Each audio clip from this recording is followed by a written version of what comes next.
22 German divisions, 22 full divisions sat frozen in place for 7 weeks after D-Day, while the real battle raged in Normandy. We're talking about over 250,000 German soldiers who could have crushed the Allied invasion, but they didn't move.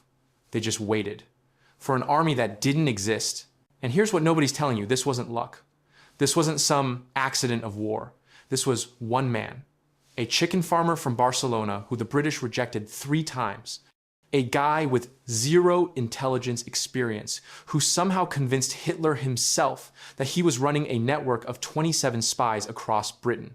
27 agents, all completely fictional, every single one.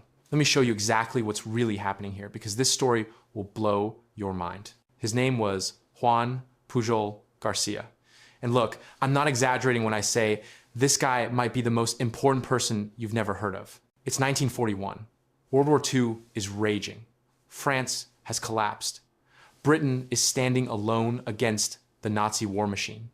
And Garcia, this 30-year-old failed businessman, terrible student, former poultry farmer, walks into the British embassy in Madrid and says, "Hey, I want to spy for you."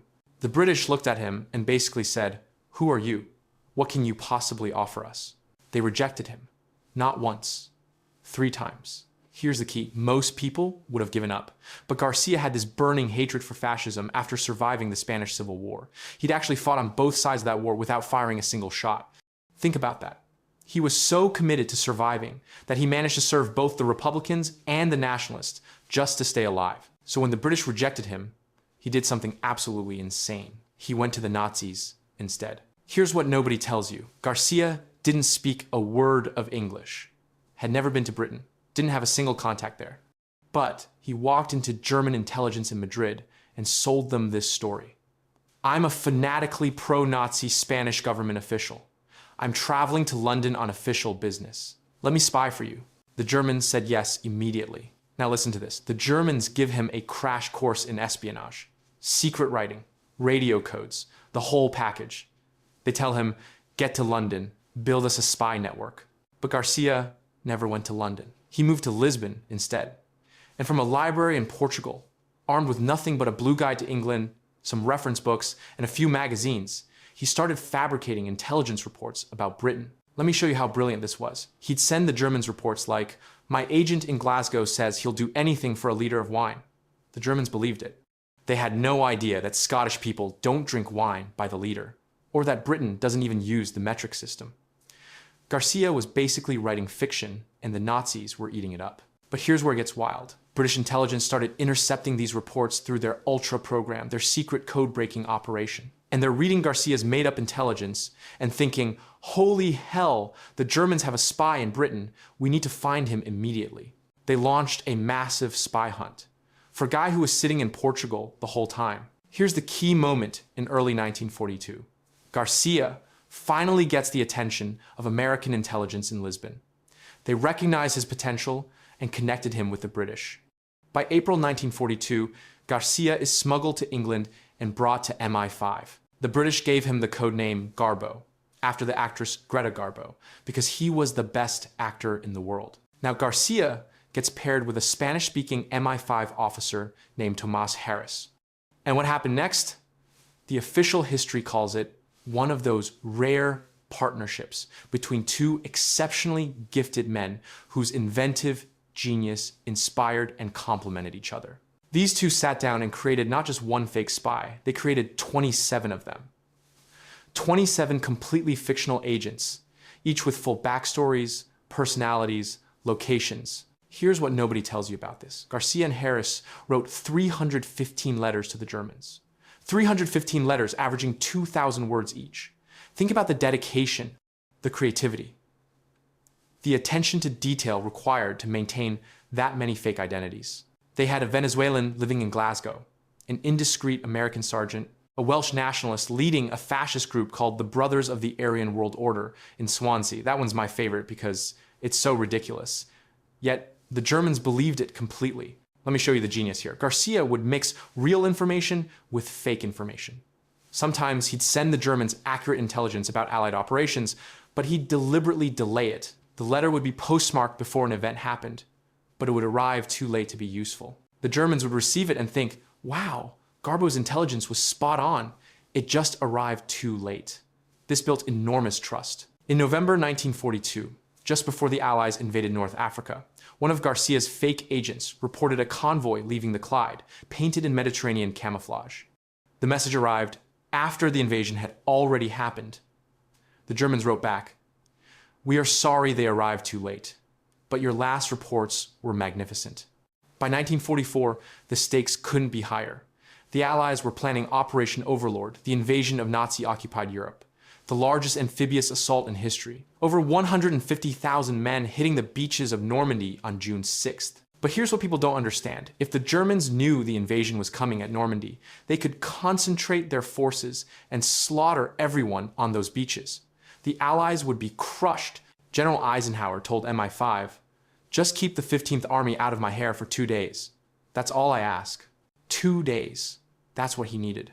Here's the key. Garcia became the centerpiece of Operation Fortitude South, the most elaborate military deception in history. The Allies created a completely fictional army. They called it the First United States Army Group, FUSAG. It supposedly had 50 divisions, hundreds of thousands of men, and they put General George Patton in command, the general the Germans feared most.